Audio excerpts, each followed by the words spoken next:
Assalamualaikum warahmatullahi wabarakatuh. Kita dari kelompok aturan ZSAVE akan merangkan sedikit mengenai aturan ZSAVE.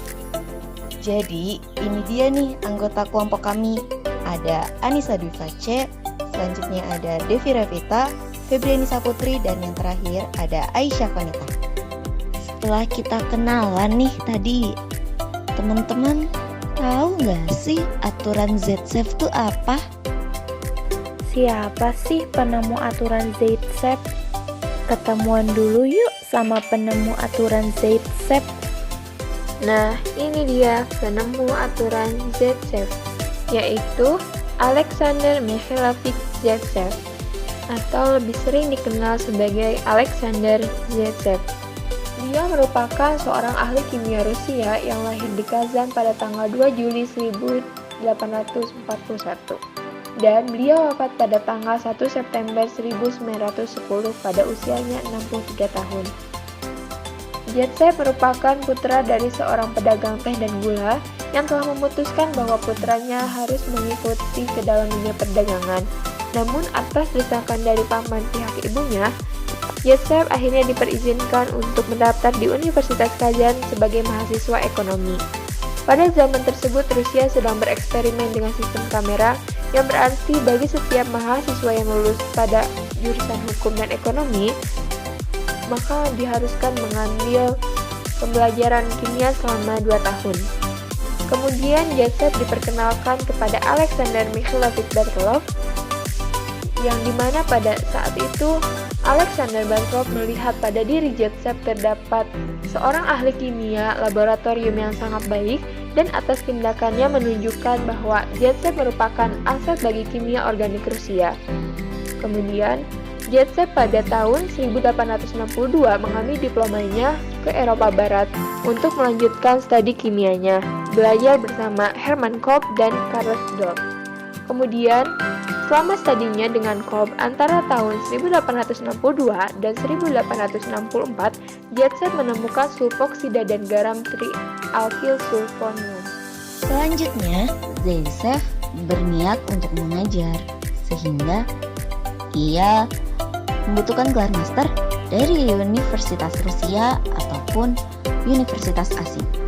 Dengan cara ia menuliskan karyanya tentang sulfoksida lalu dikirim ke Universitas Leipzig, sehingga pada tahun 1866 ia mendapatkan gelar masternya.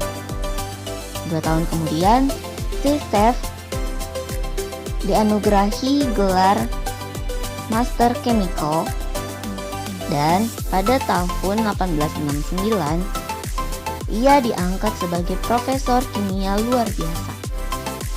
Penelitiannya di Kazan terutama berkaitan dengan pengembangan kimia organozin dan sintesis alkohol. Lalu, ZSAVE juga menerima beberapa penghargaan, seperti dia pernah terpilih sebagai anggota sejalan Akademi Ilmu Pengetahuan Rusia. Lalu, dia juga merupakan anggota kehormatan dari Universitas Kiev, dan dia juga pernah menjabat 2 periode sebagai Presiden Masyarakat Fisik Kimia Rusia. Dan aturan ini ditemukan pada tahun 1875. Jadi, apa sih aturan ZSAVE itu? Aturan ZSAVE merupakan suatu aturan empiris untuk menentukan produk alkena mana yang lebih disukai dari suatu reaksi eliminasi. Aturan ZSAVE umum juga digunakan sebagai prediksi produk dari reaksi eliminasi. Aturan ZSAVE banyak juga yang sesuai untuk beberapa reaksi alkena dengan bentuk struktur dasar, namun tidak dapat digunakan secara umum untuk beberapa struktur yang lebih rumit dan memiliki stereokimia tertentu. Selanjutnya, jika diambil lebih mudah atau lebih simpelnya, di mana alkena yang lebih tersubstitusi akan menjadi produk utama, atau alkena yang memiliki gugus alkil terbanyak pada atom-atom karbon ikatan rangkapnya akan terdapat dalam jumlah terbesar dalam suatu campuran produk reaksi eliminasi. Dikarenakan produk tersebut menjadi produk yang lebih stabil. Nih teman-teman, kalau masih belum ngerti, sekarang ada contoh mekanismenya, perhatiin ya. pada 2 bromobutana dengan natrium etoksida. Di sini natrium etoksida itu berperan sebagai nukleofil yang akan menyerang atom H atau hidrogen dan mendorong elektron untuk melepaskan bromin sehingga akan menghasilkan produk berupa 2-butana. Selain 2-butana, ternyata ada produk lain yaitu 1-butana. 2-butana dapat menjadi lebih stabil karena merupakan alkena yang lebih tersubstitusi, sama seperti pengertian dari aturan Z-Zeff, yaitu alkena yang lebih tersubstitusi merupakan produk utama. Ada satu lagi nih contohnya, yaitu 2-butanol dengan H2SO4.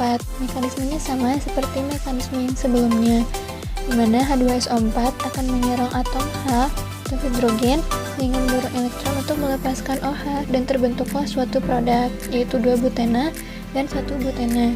Di sini 2-butana merupakan produk utama karena 2-butana merupakan alkena yang lebih tersubstitusi dibandingkan 1-butana. Jadi intinya aturan ini biasanya digunakan untuk memprediksi produk dan reaksi eliminasi, mana yang lebih banyak dan yang lebih stabil.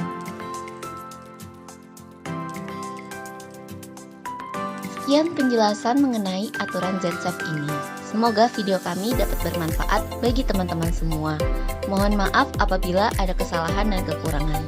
Dan buat teman-teman semua, terima kasih sudah menonton. Wassalamualaikum warahmatullahi wabarakatuh.